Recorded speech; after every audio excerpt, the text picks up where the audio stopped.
So welcome everyone into this morning session of Shalom Sisters. The session this morning is going to be on the practice of mindfulness.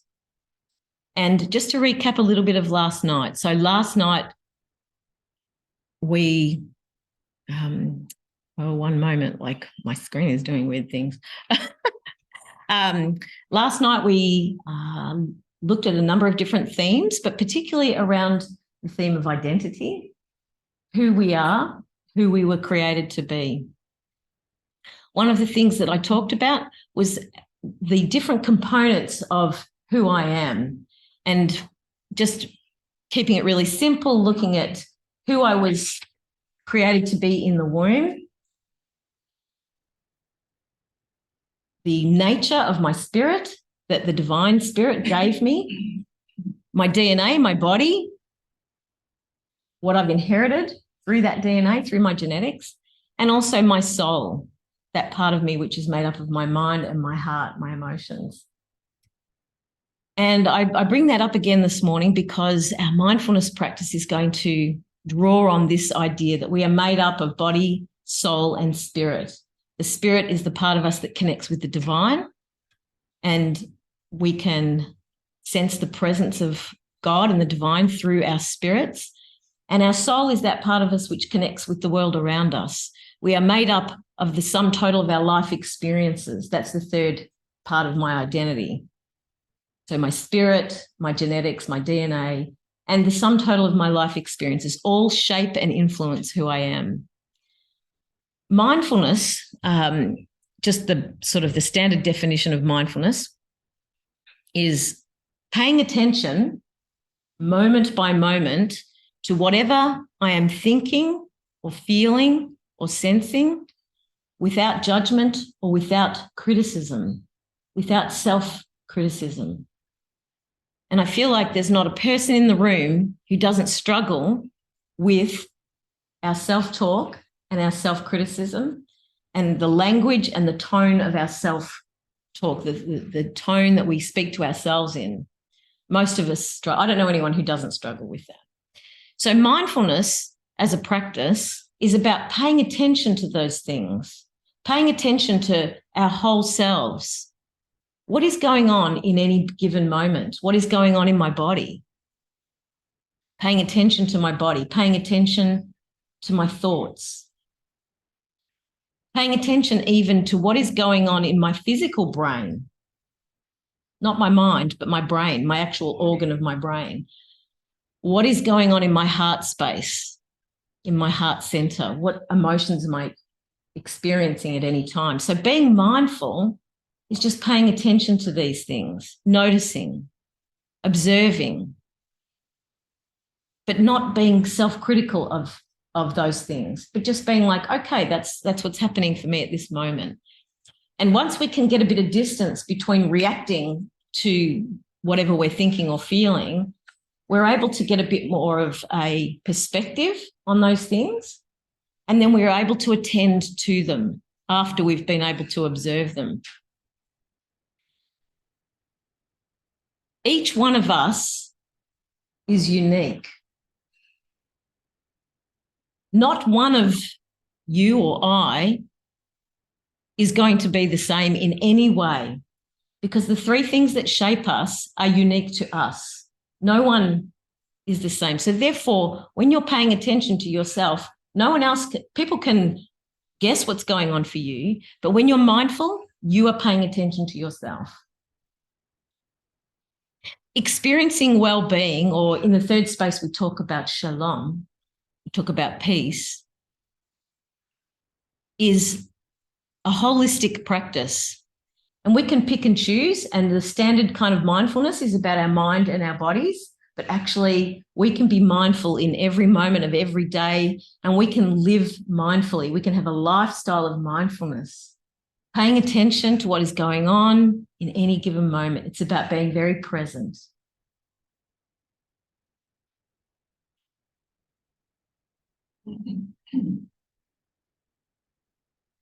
I want to just briefly talk about the physiological processes that go on in our body and in our mind and spirit and soul, which is not physiological, but I want to talk about those things because I feel like it's really helpful to understand some of the chemical processes and some of the psychological processes that we go through. So most of us want to feel safe in life. We want to feel safe every day, every moment. And there are things that trigger us and cause us not to feel safe. And that's really natural.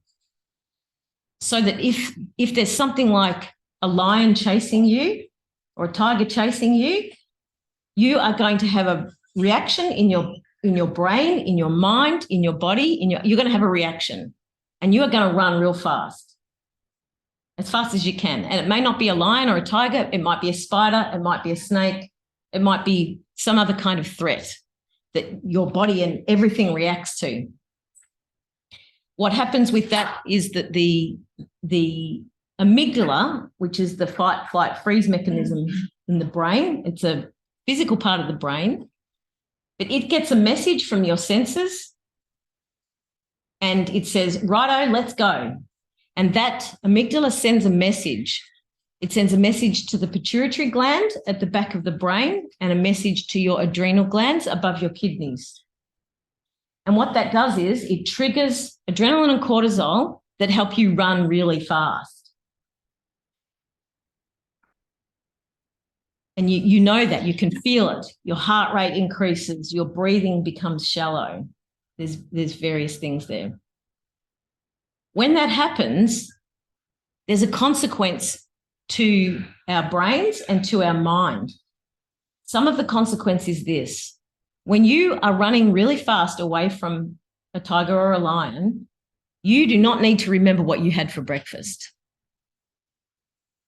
In fact, you don't need to remember what you had for dinner the night before. And you don't need to remember what you did last week. You don't need any of that. All you need to do and all your body needs to do is run very fast. So when we're triggered into a fight, flight, freeze mechanism, the short and medium-term memory function of our brain goes to zero. We don't need it. So when we're in a state of hypervigilance, we can't remember things. And we wonder, what is it that's going on? I can't remember something.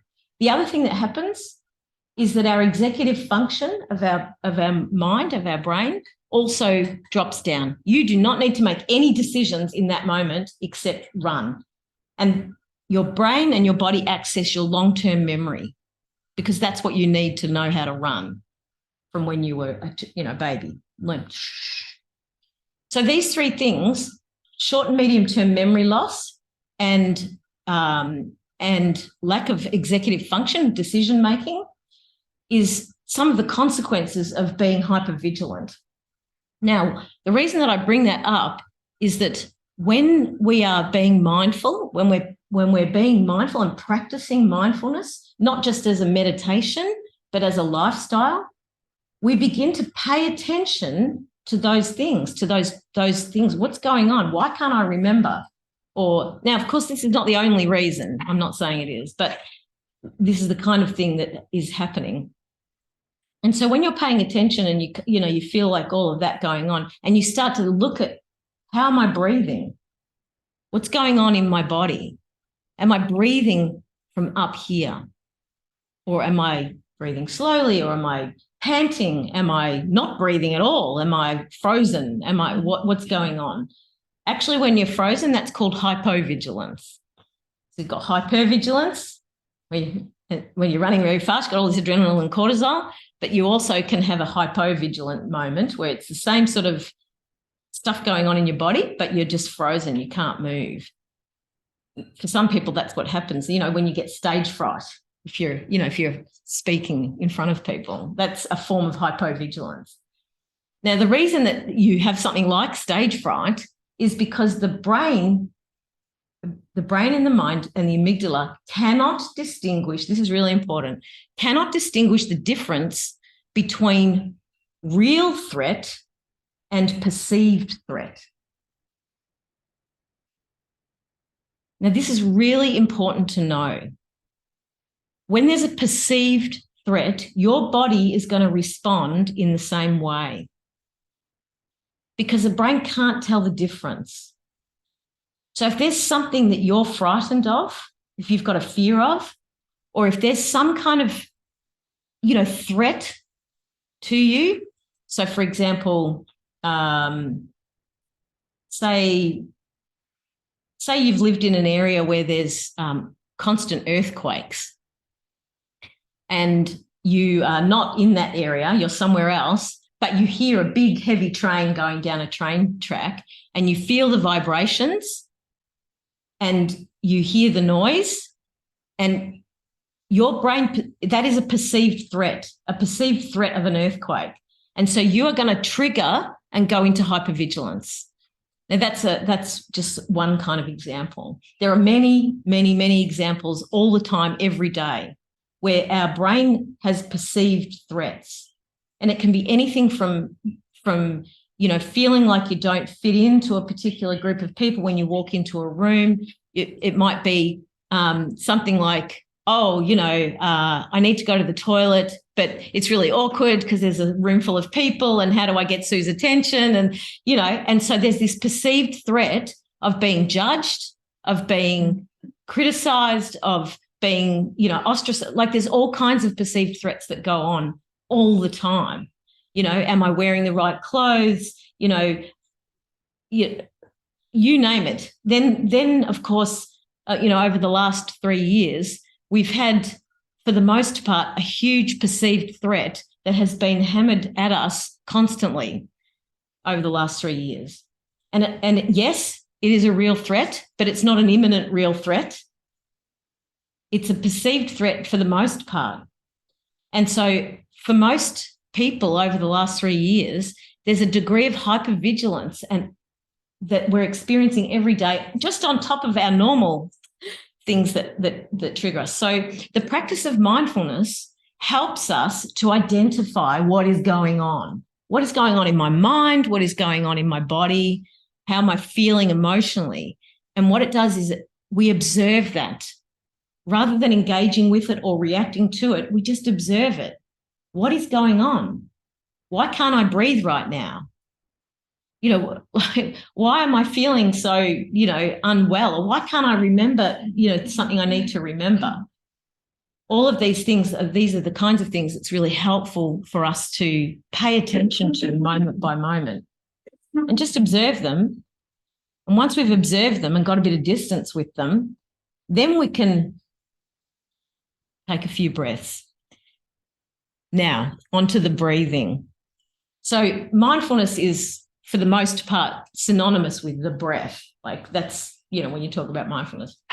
So I want to explain a little bit of the physical thing that happens when we do deep breathing, because not only does deep breathing give us time to create a bit of distance between what we're thinking and feeling and experiencing, but there's an actual chemical process that goes on. So when we're being chased by a lion or a tiger, or when we're experiencing some kind of perceived threat, the adrenaline and cortisol rush in our body will cause us to breathe from the upper lobes of our lungs. Now, you can feel that if you put your hand here, you can feel where you might be breathing from.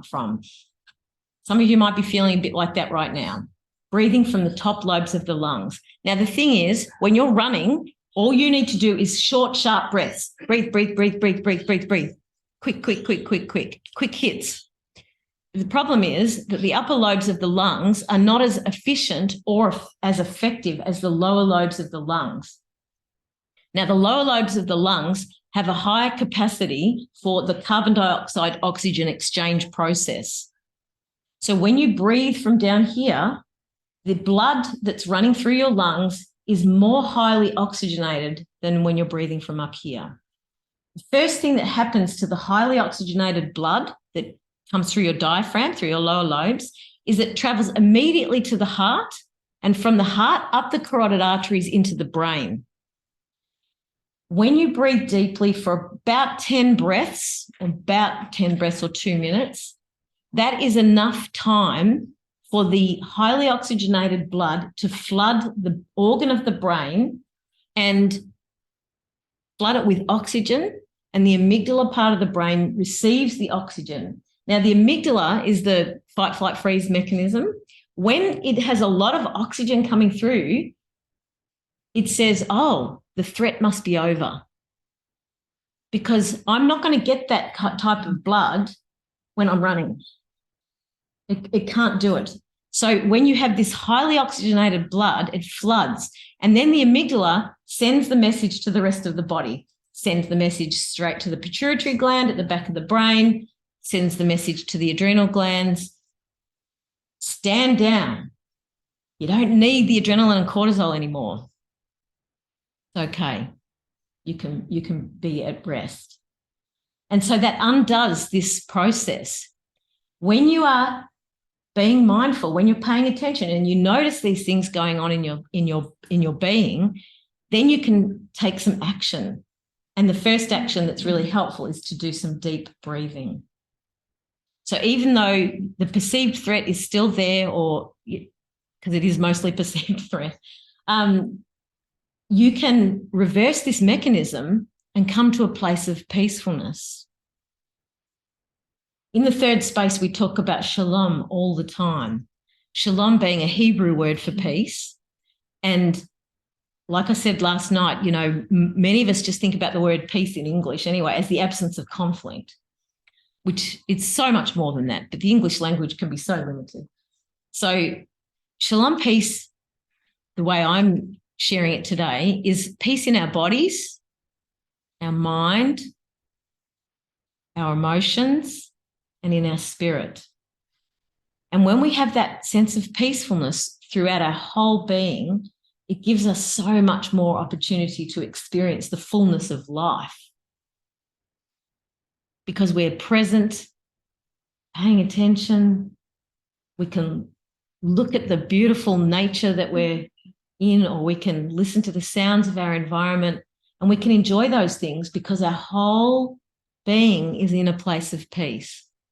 And we can walk in peace and walk in a place of calmness and enjoyment. It's very difficult to stop and enjoy flowers or trees or trunks of trees or the beach or the waves. It's very difficult if you are in a state of constant hypervigilance. If you are chronically hypervigilant, you cannot pay attention.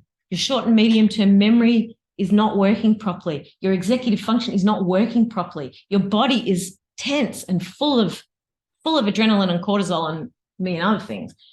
But in order to experience life in such abundance and to become who we were created to be, we need to get our hypervigilance down. We need to feel safe. We need to feel safe in our mind, in our bodies. We need to feel safe in our soul. We need to feel safe in our connection with the divine and with the divine love. And when we feel safe in those things, wow, the joy of life and the abundance of what is on offer to us can be received as the gift that they are.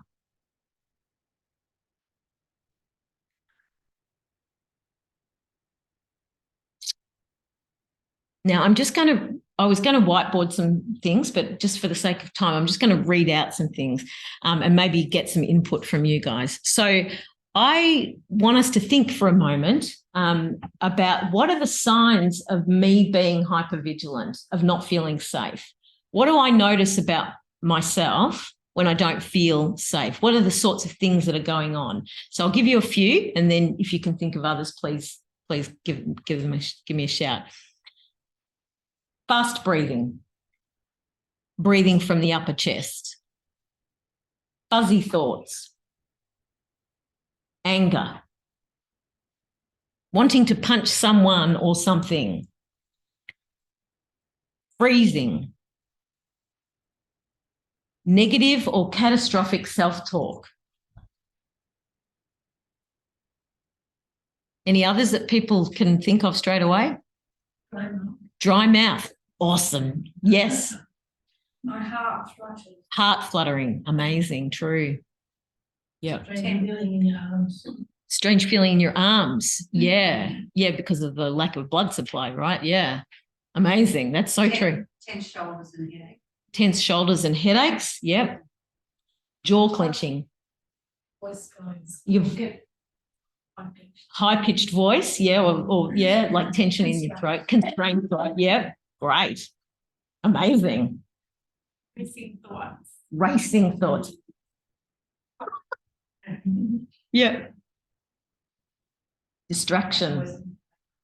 Yeah, like not being able to just sit peacefully. Yeah. Can't sit still. Can't sit still. Can't be still. Yep. Yeah, ants in your pants. Yep. Right. Sweating. Yep. Eyes can go out of focus. Unfocused eyes. Yep. Yep. Memory loss. Memory loss. Absolutely. I lose my Going words. blank. I lose my word. Losing words. Yep. Can't articulate. Yep. Yeah. Amazing. Amazing. Here we are. How long was that? Like 1 minute? And how many did we list in 1 minute? And if we begin to pay attention to ourselves, we will begin to notice, what are these things that are going on in my being? You know, crying might be another one, you know, or brain freeze and fog. Like there's all kinds of things that go on for snapping. Yeah, because the threat. Now, every single thing that you and I have mentioned can all be tracked back to this physical manifestation of hypervigilance in our bodies, high levels of adrenaline and cortisol and various other hormones and chemical things, all of them. So when we think about the lack of blood supply to those parts of our bodies, because the brain will always get the blood first. So the heart always prioritizes the brain. Your brain feel. Can you feel your brain? Yeah. Your actual organ? And that is a really interesting question because Sometimes I feel pressure. yes, yes. And you can.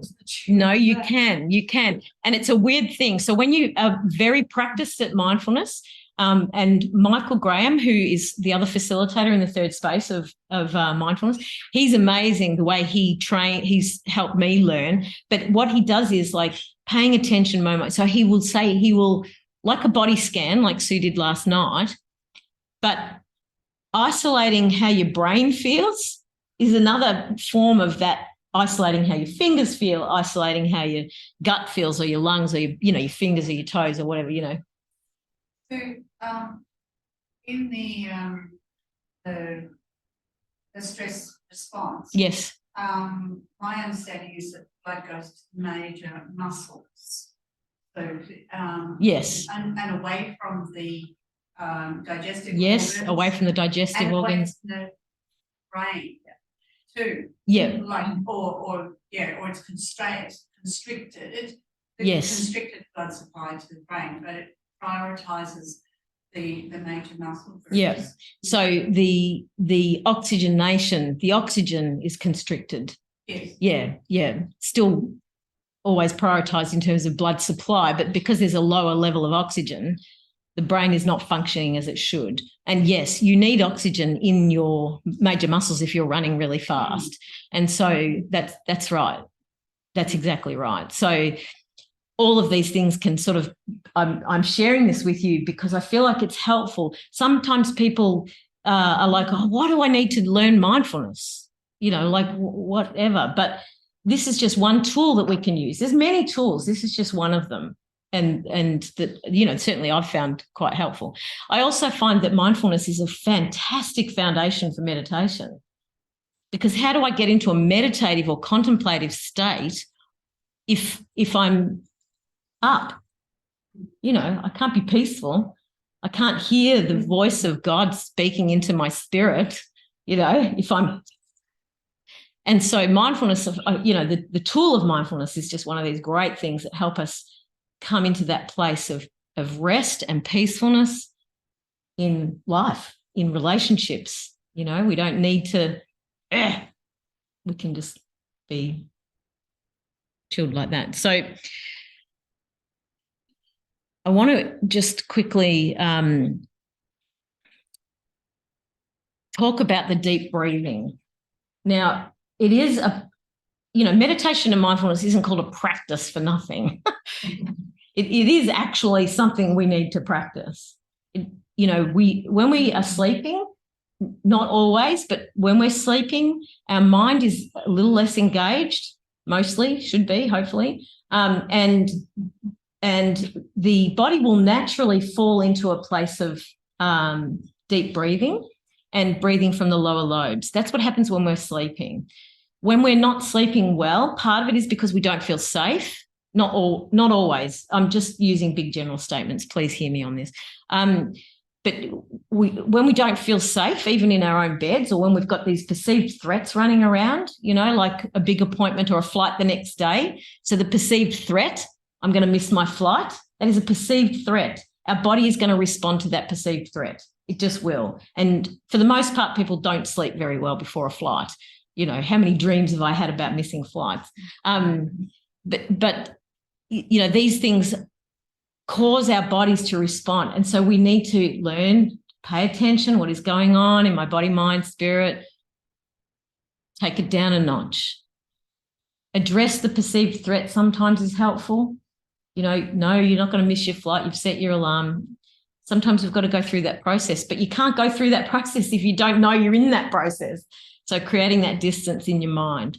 Now, when we practice this sort of deep breathing and part of the tool of mindfulness is finding an anchor for your mind, for your thoughts. For a lot of people, the deep breathing is the anchor. So, when you hear facilitators say, when your mind wanders, bring it back to your breath, bring it back to the present moment. Sometimes breath is hard for people to come back to, and it's not breathing that helps them be present in this moment. There are different anchors for different people. So for me, breath is not my go-to. As a facilitator, I'm speaking that, but for me personally, that breath is not my anchor. That's not where I need to go to start to feel safe and calm. For me, the sound around me, the sounds of my environment are the things that I can kind of engage my brain with to some degree, or begin to pay attention to more than anything else. And when I pay attention to the sounds around me, I hear the soundscape. And for me, that's how I feel present in the present moment. And that's where I find my place of peace. Now, for different people, the breath is the thing that brings them to that present moment. Sound is present and gone.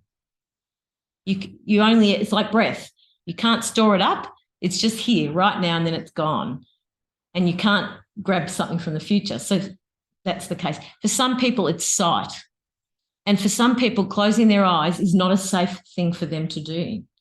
Their body will not, and their physiology will not feel safe with their eyes closed. And so in a meditation practice or in a mindfulness practice, some people need to learn to do these, pay attention moment by moment with their eyes open, and that is totally okay. It's individual. We need to learn who we are. Who am I? Not compared to anyone else, but who am I? And when we practice noticing, then we can flow into what helps us feel safe, what helps us feel calm and peaceful. And it'll be different things for different people. And you can keep, practicing different things, and that'll come, over time. Okay.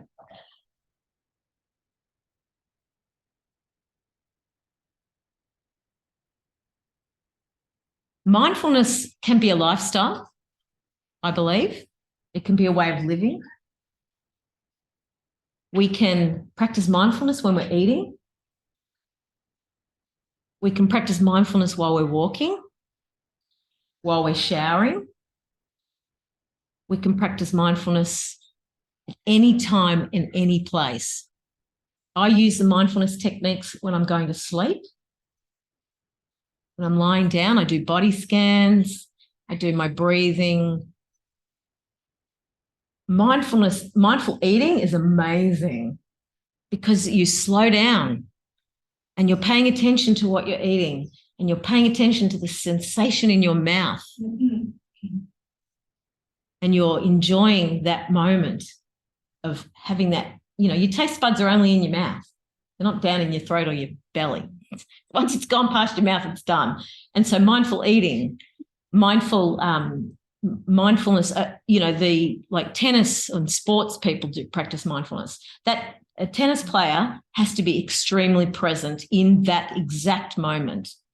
They need to shut out the stadium. They need to shut out everyone else around them, every other noise. They need to be extremely present. So sports people practice mindfulness big time. They need to not have anything else going on and staying in that really nice place.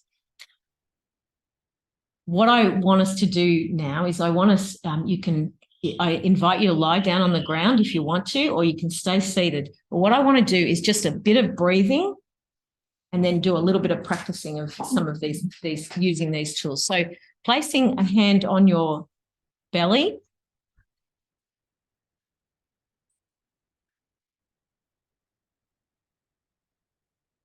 and one on your upper chest. Now, you might want to try this lying down at home.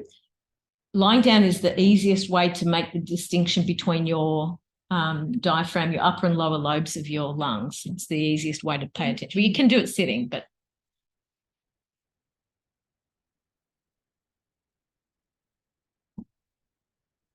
okay, so start to just notice where you're breathing from. Where is the breath going to, and where is the breath coming from, the breath out?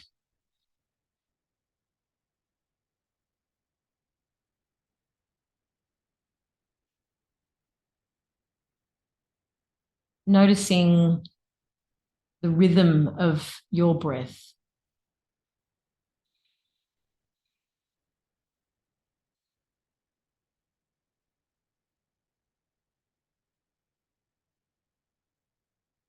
Is your upper part of your chest feeling tight? Is it feeling constricted?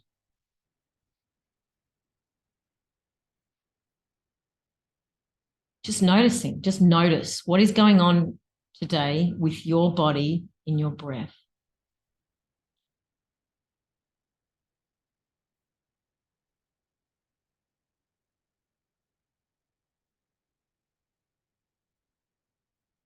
And as we begin to notice, let's draw the air in through our nose and let's draw it down deep into our bellies. Really pull that air all the way down.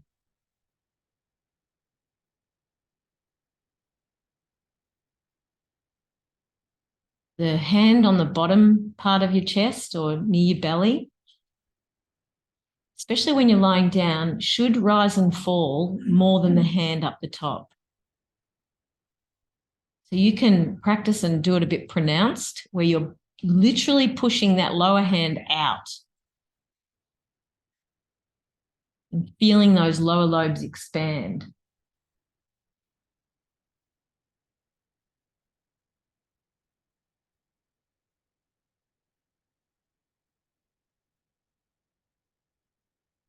And it's okay if your top lobes are still rising and falling and you can feel them, that's okay.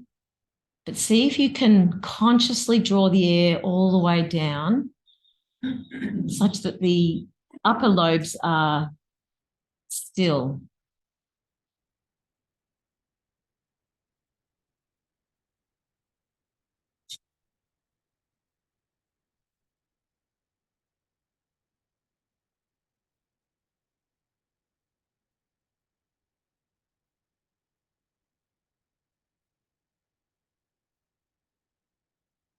With our mind,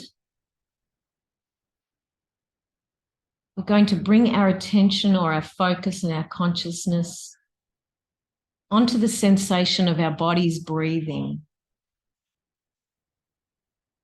So you might feel like your thoughts are jumping all over the place. Okay. Just gently direct your attention to the breath.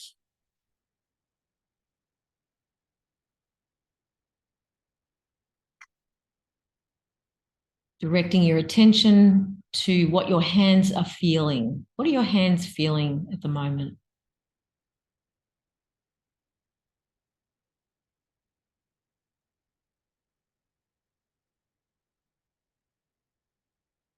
Continuing to draw the air all the way down into the body.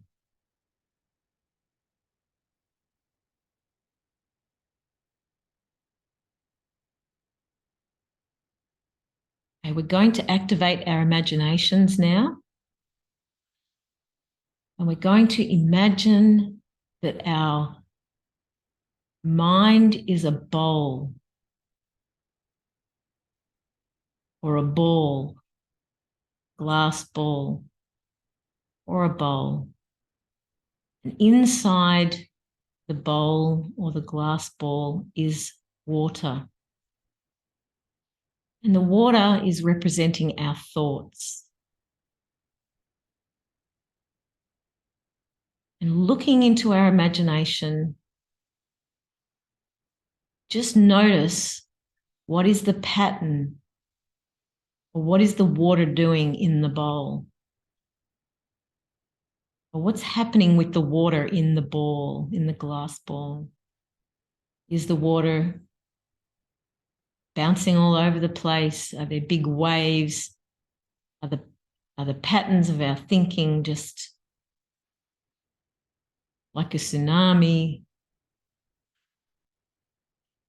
Just noticing what's going on with our thoughts. Just observe them.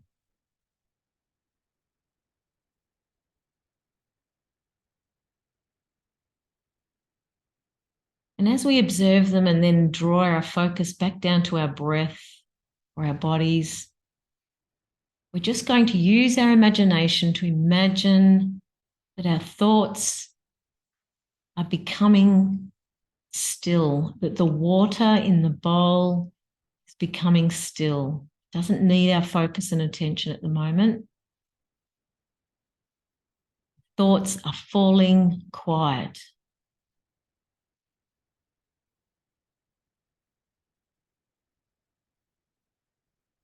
Just creating a bit of distance, just observing.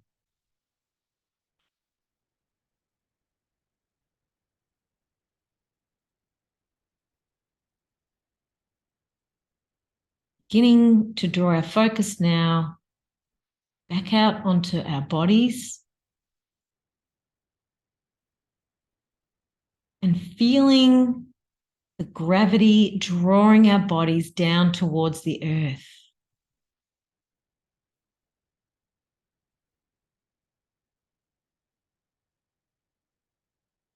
Feeling that flow over our heads and down over our shoulders, a place where many of us carry tension.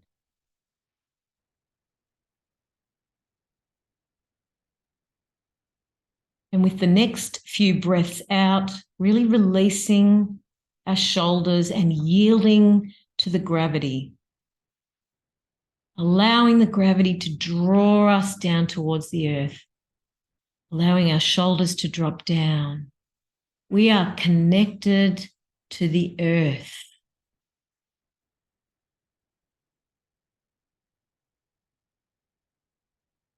We are part of the creation.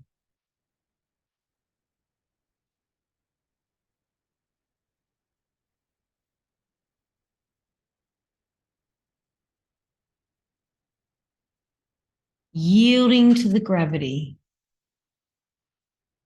releasing our bodies to connect.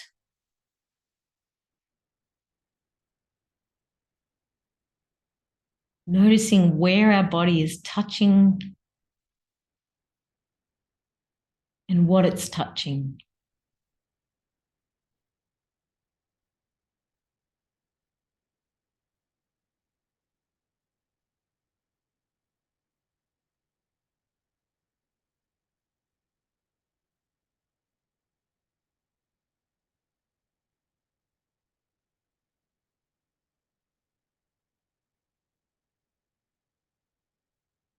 allowing the oxygenated blood to travel up into our brain, sending that message that we are safe,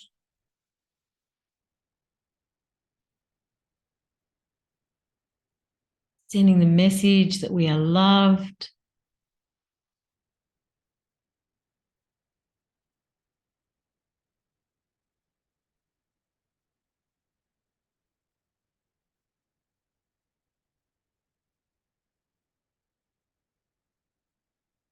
Feeling the embrace of gravity, of air, of breath, of spirit.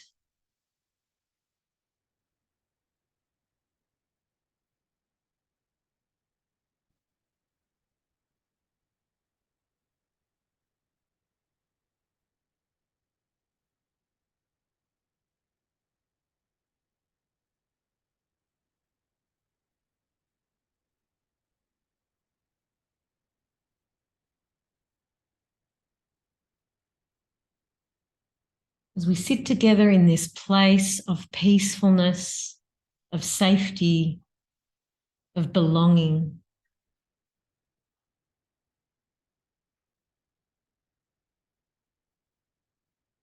I'm going to read meditation poem to you, and I invite you to receive what you will.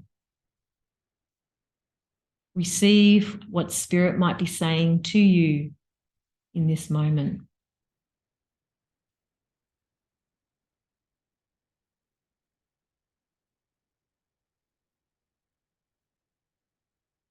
Before your presence in the womb, there is history. Powerful forces at work that would generate positive and negative energy. An energy and spirit that would shape you, affirming or undermining your identity, speaking peace or confusion into your life. You are born. Whatever the circumstances, you emerge. You are new to the world. You have a human identity, one that sets you apart from the rest of life on earth.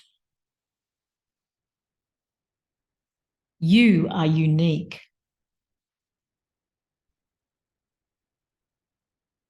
From this day forward, your senses are busy, gathering information, expressing needs, trying to get what you want and need, learning what works and what doesn't in the fine art of communication. You are dependent.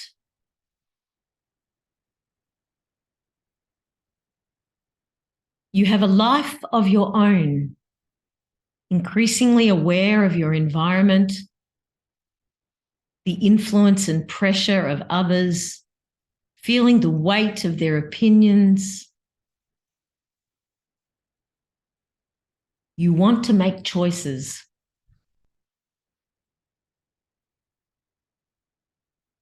You begin to realize what you carry, what becomes important, and how you respond. Aware of different expectations and how they compete with your own. You are looking to connect. You are looking out for signs, for a path that leads you into the land of affirmation, longing to be loved and wanted, reaching out in the vulnerability of trust. You are reaching out. You are embracing commitment, where the ground moves where trust is enriched or betrayed, where your dreams and reality meet, where hope is formed in the rising of your fears. You are learning to live with yourself. You have begun to ask much deeper questions. As knowledge abounds, yet wisdom seems in short supply about why and how, of whether and when the conflicts and tensions will resolve themselves. You are seeking truth.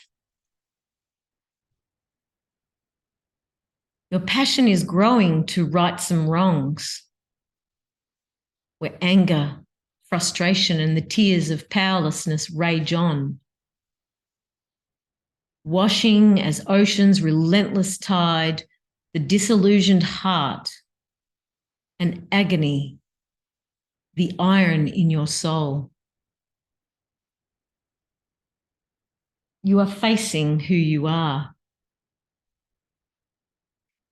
You are returning to the search to unfinished business on your venture into the spiritual realm, where joy's imagined satisfaction is complete, not left to fate in isolation's wake. You need to know that you belong. Staring at the stars, scanning them for your destiny, still living with mystery, your soul seeks shelter from the storm. You are contemplating meaning, purpose, looking for significance of who you really are. Your heart is opening. You are coming to the conclusion that you are more than flesh and blood, more than all your material possessions, more than what you earn or what you have to spend. You are aware of the possibility. You have reached a point in your life. You are in search of a bigger picture, something that endures, continues,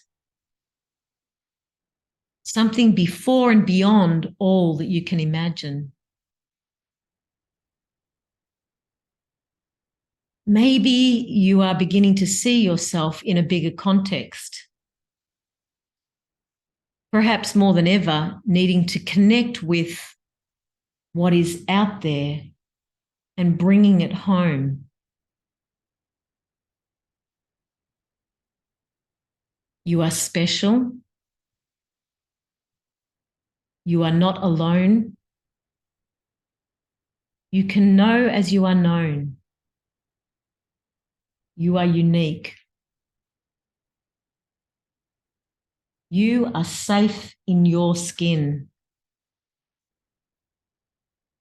You are loved with an everlasting love. You are not alone. You are you.